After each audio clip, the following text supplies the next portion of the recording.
It may be common for families to disagree or to have financial difficulties. However, there are families who manage to keep their families together and go about their daily lives. I believe it is not necessary to think which is happier. My name is Lily. Since I was a child, I've been referred to as a strange child. I'm not sure what's odd about myself. I only think I am because people say I am odd. It's fine to be told that I'm strange, but the problem is that my parents avoid me because of it. My childhood was lonely. I'm so in tune to people's minds that I can read what they're thinking. I'm not sure how I'm able to do it. It's not that I couldn't see or feel everything, but I couldn't understand why I could do what I did. It felt so natural to me.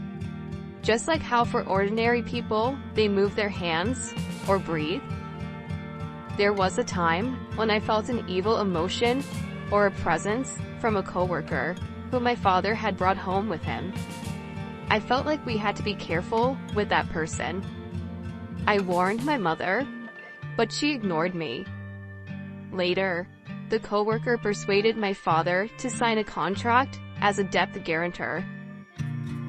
My mother did not believe my story. But, as my father was leaving the table with the coworker, I said, "Something tells me that the phrase, joint and several, is hazardous. I'm not sure what solidarity entails, but be cautious." As a result, my father reluctantly declined to sign as a co-signer. As a result, when his colleague declared bankruptcy and was unable to repay his debts, the entire burden did not fall on my father. Another time, when I was out shopping with my mother, I felt a wave of unease approaching from behind me. When I turned around, I noticed a man wearing sunglasses and a hat, emitting that wave of unease. "Mom, let's just veer off that way and keep going," I said. With that, I took my mother's hand in mine and we walked down a side road. She was perplexed, wondering what was wrong. But as we moved to the side street, we heard a shout of, "I've been robbed," from the main street. The man who had been emitting those dark vibrations had snatched a woman's bag right in front of us and fled. The woman who had been robbed by the man collapsed and was injured. My mother would have been that man's target if we had stayed on the sidewalk. My parents began to avoid me as a strange and peculiar child because this happened so frequently. I was so very lonely. What was normal to me was not normal to others. I was the strange and eerie child, so I kept my thoughts to myself. Even if I was feeling like something was wrong, I stopped expressing it, as if it were something only crazy people felt. I realized that if I didn't say anything, I was just like any other kid, and no one would think I was strange. Sophie, my younger sister, is 3 years younger than me. She is a typical child, unlike me. Unlike me, who was getting darker and darker as the years pass, my younger sister is becoming more adorable and cute. My younger sister was raised with the love from my parents. Unlike me, my parents clearly preferred my younger sister to me. Sophie is a lovely young lady, but Lily is dark and shadowy. Lily is an odd child, despite the fact that she no longer says anything strange. I'm not going to say I stopped saying strange things or feeling things only I could feel. It was something I made up to get by.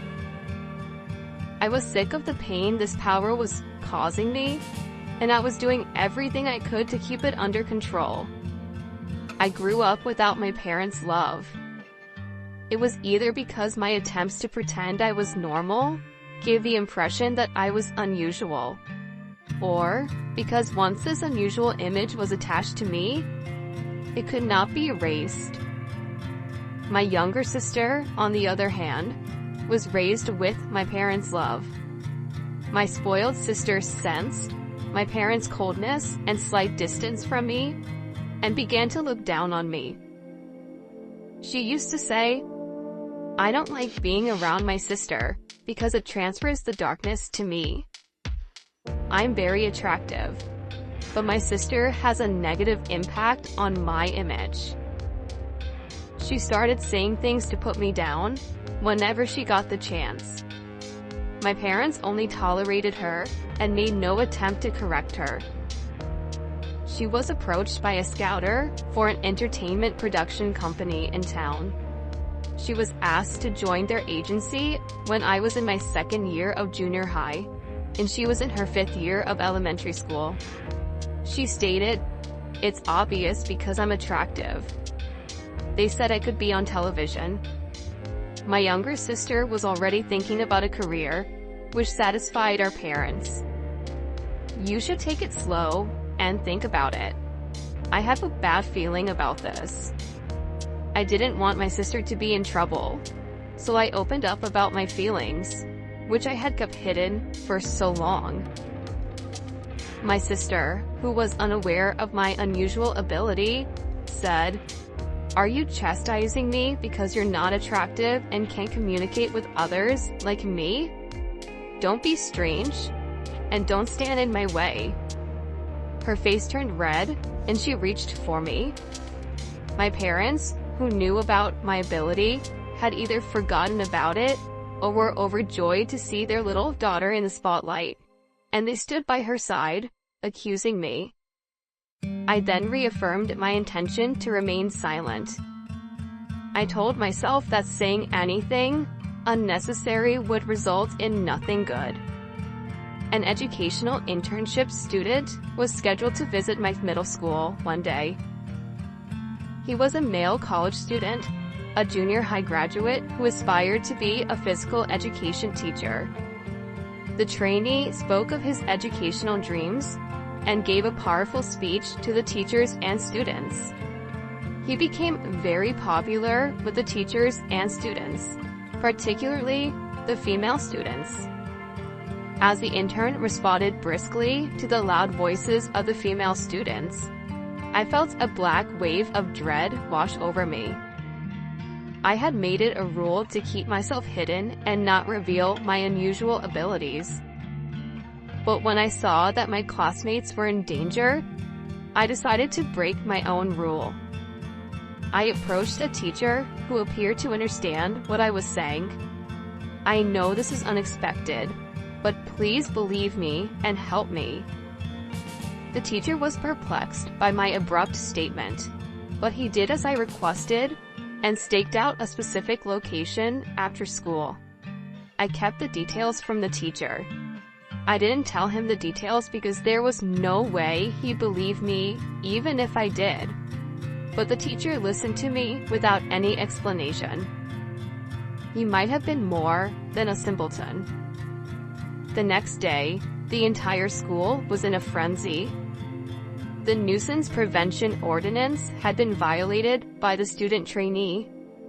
The teacher had staked out the area near the women's restroom, and the trainee appeared, entering the women's restroom. He set up a video camera within 15 minutes of starting the stakeout. The teacher was successful in suppressing the scene of the incidents.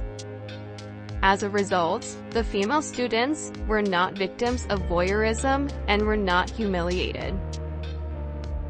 On the other hand, my younger sister was scouted by an entertainment agency and enthusiastically joined the agency, yet there were no lessons or even an audition. She was only required to pay costly affiliation and lesson fees. The office was then abruptly closed one day. Simply put, my sister was taken advantage of. She screamed and cried, turning her rage on me. She became enraged and yelled at me. "It's all because of you. You ruined my future. It's entirely your fault." It was an absurd statement, but my sister seemed to believe it wholeheartedly. She had to think that way to survive. But it was a disaster, and an annoyance to me. My parents did not say such ridiculous things, but they did notice that she was pulling away from me and leading towards our younger sister. As a strange child, I was to experience loneliness once again.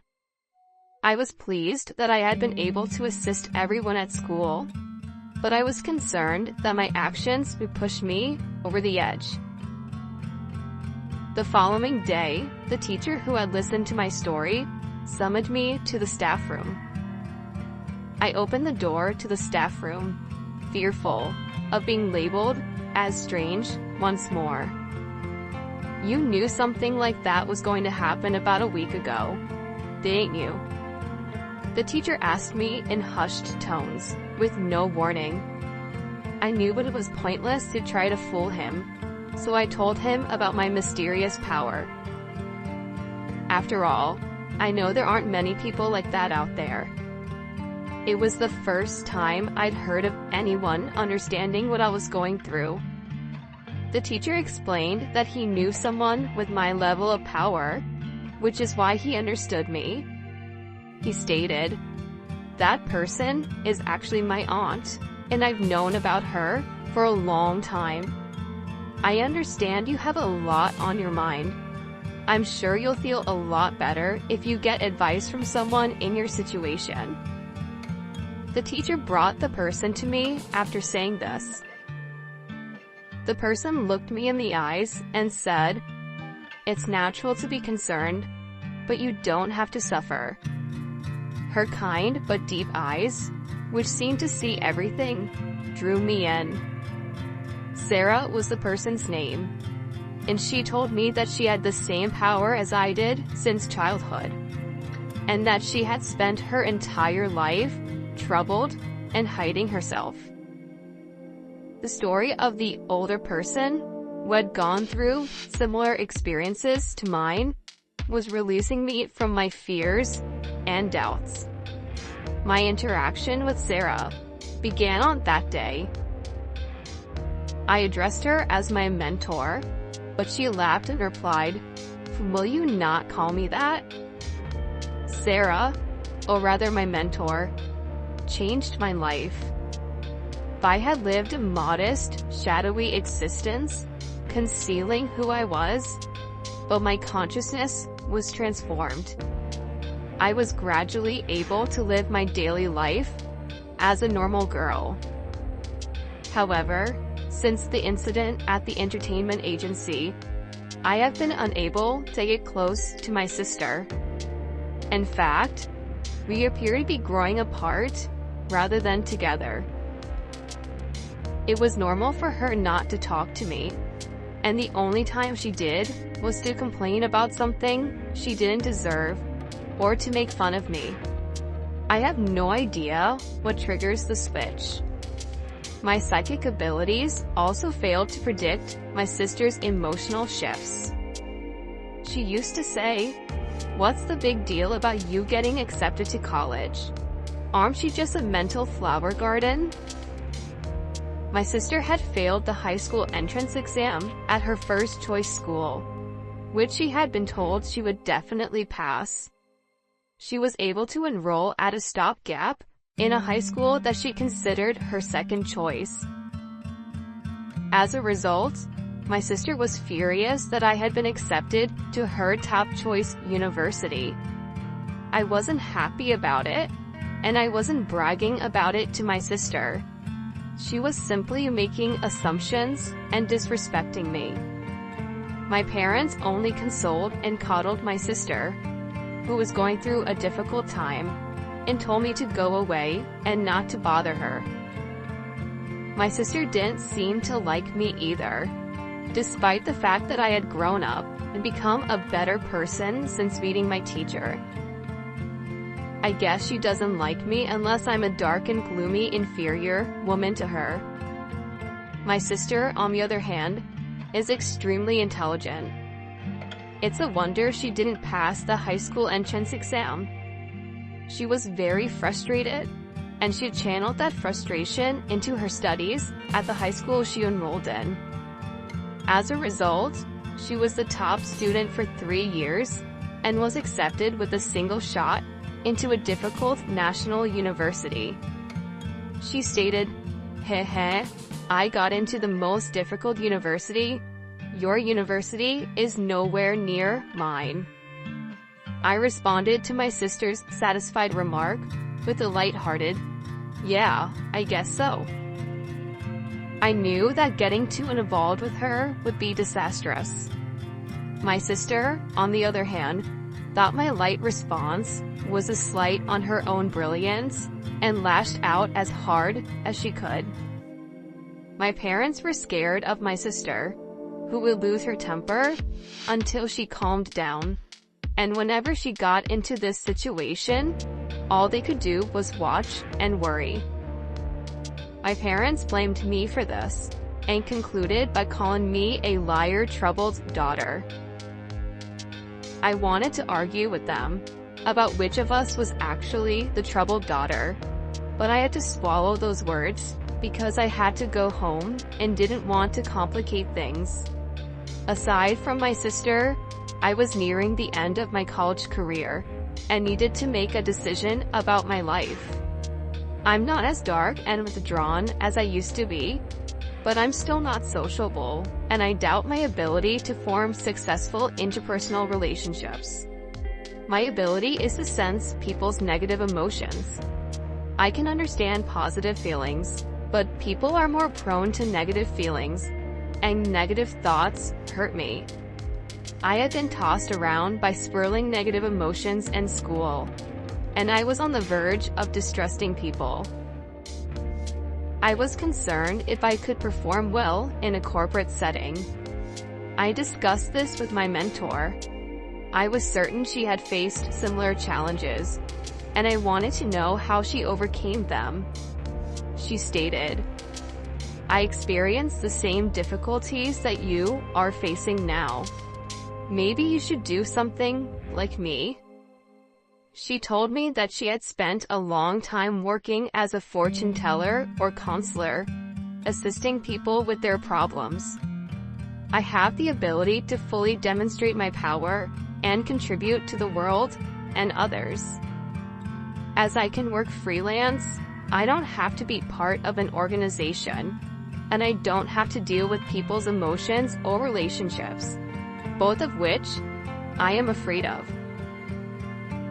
It's the ideal position for people like us. I decided to pursue the same job at the encouragement of my mentor. She showed me how to do the job and to find customers. Thanks to the internet, I can now work from home. When I told my parents and younger sister that, instead of getting a job after graduation, I would work from home, they said, "What exactly is it? What kind of job is it? What type of work is it? Then at the very least, you should do our housework. What about living costs?" That was my expected reaction from a parent, but I was disappointed that they had not been more supportive of me. While I assumed it was normal for them to expect housework and money, I was still sad. Because of this, I could see my sister disrespecting me even more in the future, which made me even more sad. So my life as a work-from-home employee began.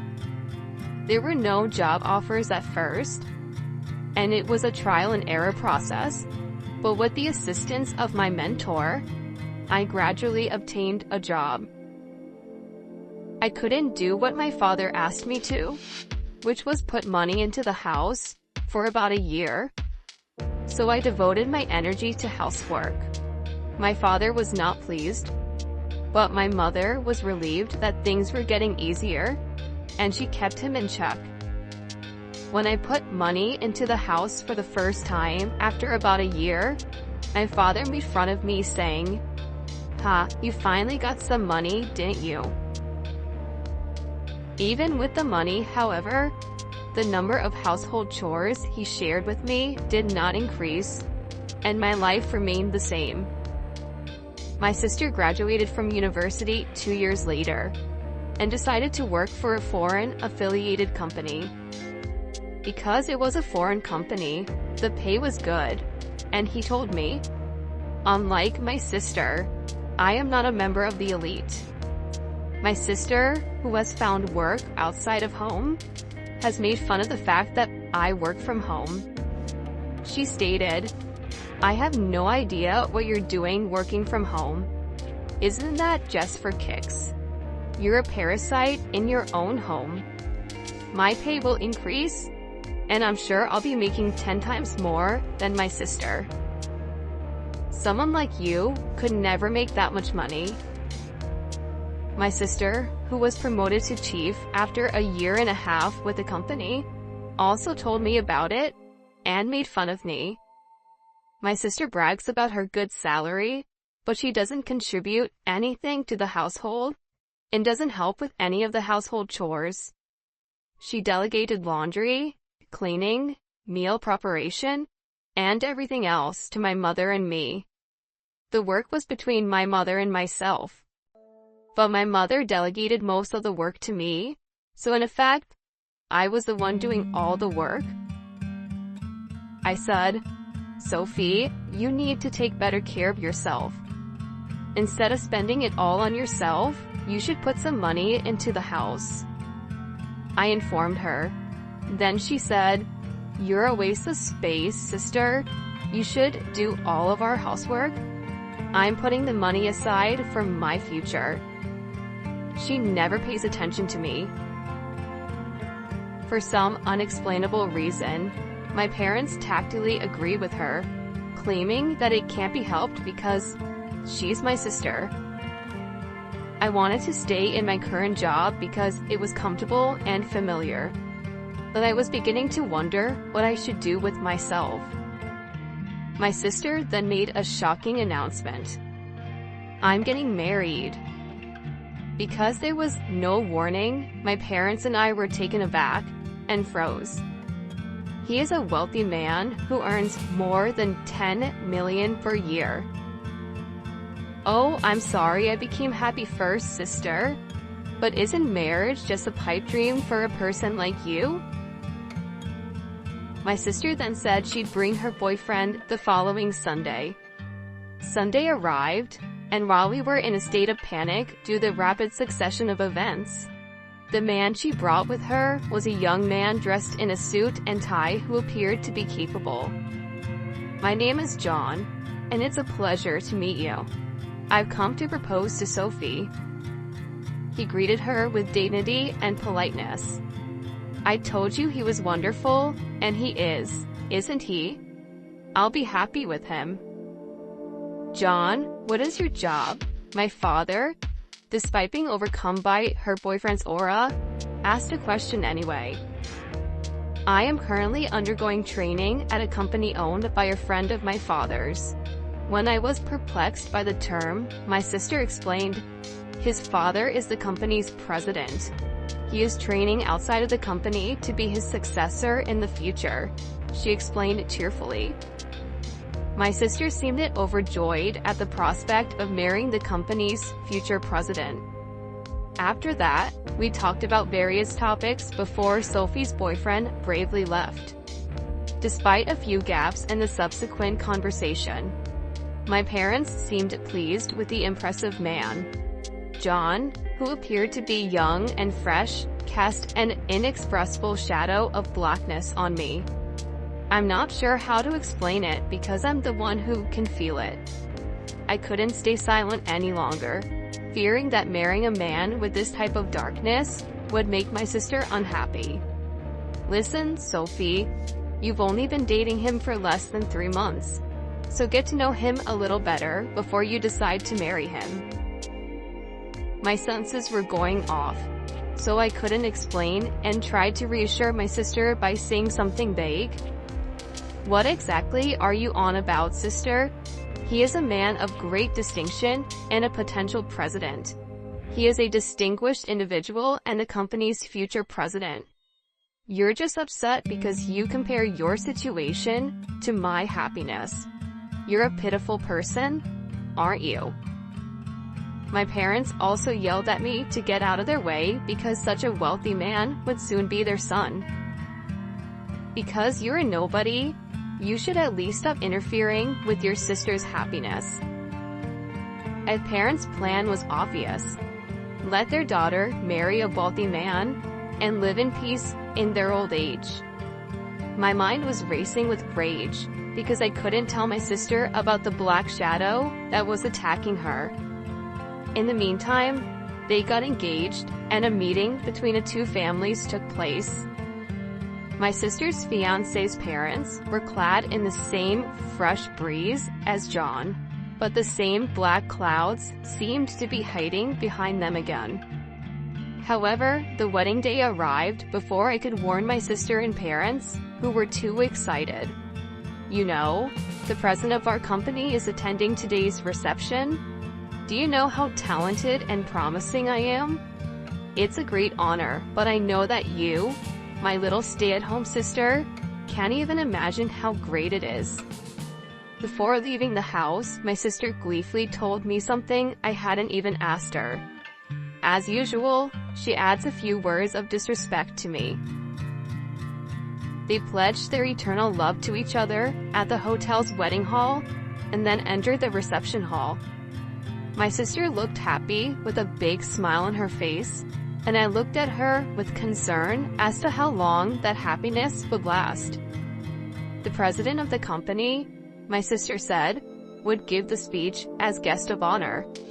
It was a congratulatory speech, so naturally, it was a speech that lifted up my sister, and she was pleased with it. After all the congratulatory speeches were over, drinks and food were brought to each table. The food looked delicious, but I gradually began to feel uncomfortable. I was beginning to feel uncomfortable because nothing had been brought to my table. At first, I thought it was just a delay, but other tables had already received drinks and hors d'oeuvres one after another. It was obviously strange. I was the only one who had not received anything. The people at the same table also noticed the strangeness and began to get uncomfortable.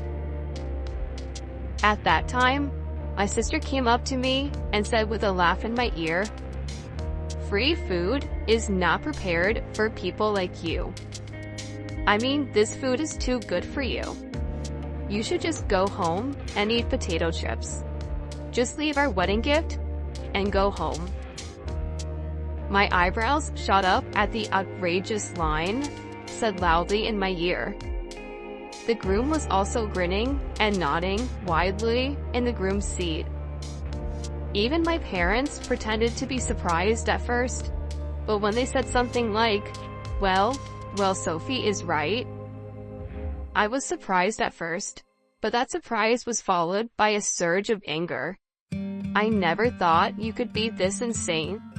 Father and mother, you are too much. How could you accept such rudeness? My parents gave me a bitter look, but did not admonish my sister. I understand, I'm going home, but know this, you'll regret it. What's with that threat? I wonder if it's the howl of a loser. The hall was abuzz with excitement at this unbelievable turn of events, when a man stood up with a start. "I'm the groom's brother. My name is David. My brother and parents are scum, but the bride is even more so. I can't take it." The man who introduced himself as David continued, "Father, your company went bankrupt half a year ago, and you're still falsely claiming to be the president of it. The fact that you are still pretending to be the president of this company must mean that you are trying to take advantage of your daughter-in-law and her family. John, you can't be president anymore either, but you're still faking it and trying to sleaze off your wife. aren't you? Because you are unemployed now." The buzz in the hall heated up at the man's comment, but it was the younger sister who became even more heated. "What do you mean? You cheated me? What do you mean? You're unemployed?" She turned bright red and asked a series of questions. Her face gradually turned from red to blue, and her eyes began to tear up. My parents were also out of the loop, and both of them were screaming. The screams of my family echoed through the hall. Both the groom and the groom's parents were stunned and silent. In fact, before the show began, I had received David's confession and apology. I had asked him not to hesitate to speak his mind if something happened during reception. Then, as my sister was blaming David with a face full of anger and resentment, another man stood up with a look of that said he could not take it anymore. It was the president of my sister's company. He said, "Enough of this. It's not looking good. You have no right to blame the groom. What makes you think you have the right to criticize the groom's brother for his mistreatment of his brother?" The boss's voice was filled with anger, and she looked frightened. "I didn't attend your ceremony for your sake," he said. "If you weren't Lily's sister, to whom I owe so much, I wouldn't be here." My sister's eyes went wide when the president suddenly mentioned my name. "Oh, Lily? Lily has saved numerous companies from crisis. She is like a goddess among us business owners." Under my mentor's guidance, I started out as a fortune teller and life consultant, and then became an advisor for corporate revitalization. Although I had no managerial knowledge, I have used my powers to show the company the way it should go. I was right on target, and one after another, the companies that turned to me revitalized their corporate strength, and their business experienced amazing recoveries. For this reason, I have received the titles of teacher and goddess. My sister's company was also consulted 6 months ago, and with my advice, it was revitalized as a stronger company. The president of the company felt in debt to me and attended today's wedding. She said, "Oh no, I didn't know anything about that. Aren't you a stay-at-home nobody?" Thanks to Lily, my business is going well. Thanks to you, I have a good job and now earn more than you do. I put enough money into the house, but my parents don't care about me. What do you think all that money was for? Oh, that money wasn't Sophie's. The parents seem to have misunderstood. There was no way she could have brought money into the house. The wedding party broke up in a heap of confusion.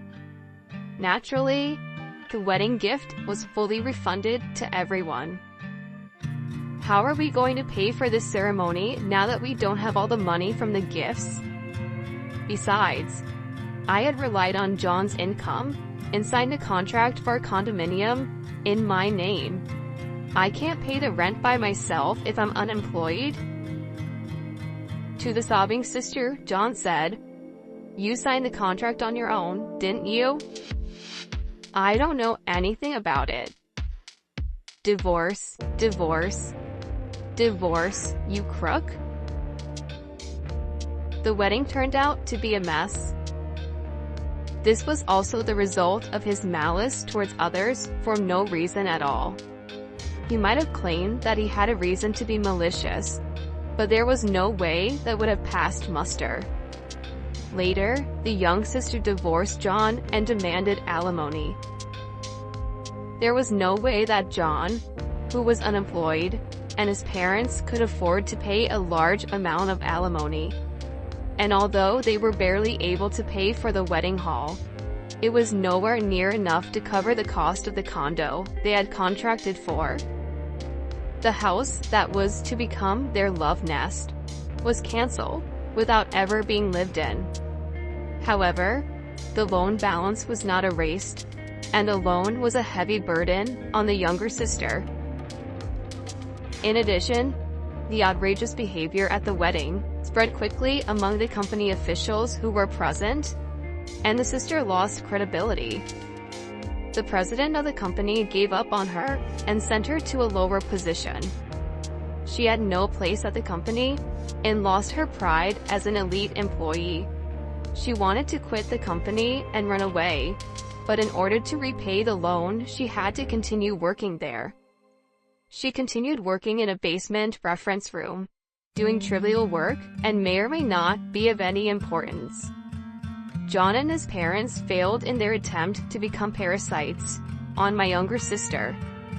They too are struggling to make ends meet by working day jobs. Naturally, the older brother David had separated himself from his parents and younger brother. My parents had easily given up on my sister, who had hit rock bottom, and they came to me. But I said, I don't want to be pushed around by you guys anymore. I'm going to cut you off. Goodbye. With that declaration, I left home, signed a lease on a new apartment, and began a new life. I took in my sister, who had fallen on hard times, and began to have trouble making ends meet. My sister's salary had been drastically reduced, and she could not afford to put any money into our parents' house. Naturally, I also stopped the money I had been putting in my parents' house. My parents, who could not lower their standards of living, quickly became exhausted and were complaining every day. My business is going well, and I am helping many companies and people in a positive way. And to tell the truth, I started dating David after the wedding incident, and he recently asked me to go out with him. If things continue as they are, marriage is on the horizon. I can't help but look forward to building up happiness with David, who has a clear heart with no dark shadows.